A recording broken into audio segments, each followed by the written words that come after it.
I'm David Smith and this is Valley Mole, the show that digs in and around Silicon Valley, searching for insights into technology news stories, the patent wars, and the business of startups.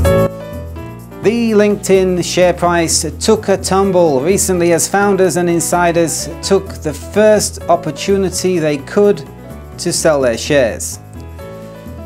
Cashing out for startup founders is not very easy post-IPO.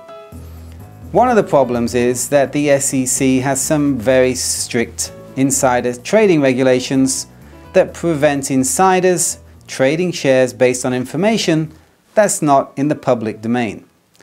And founders are often classified as insiders, so there are certain regulations on when and how insiders can trade their shares.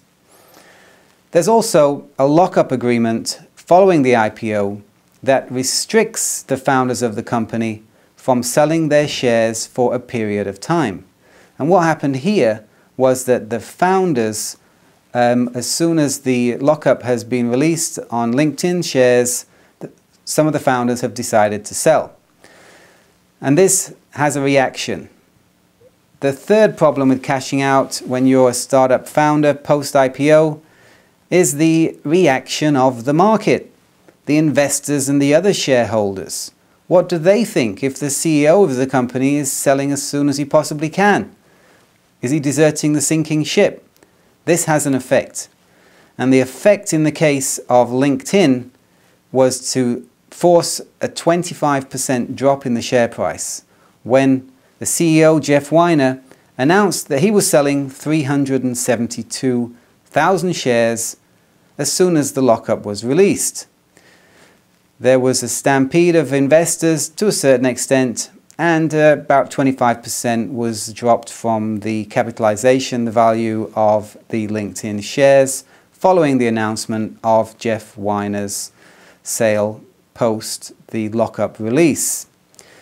Reid Hoffman, by the way, is the founder who holds many more shares than Jeff Weiner, is not selling. If he did, there may be an even bigger effect on the share price.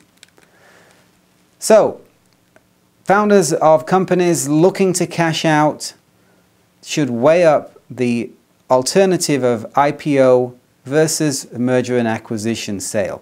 In a merger and acquisition, often the founders of the company can walk away post-merger with cash in their pocket, almost all their cash. There may be a withholding for escrow just in case some unforeseen expenses appear after the deal has been struck to sell the company.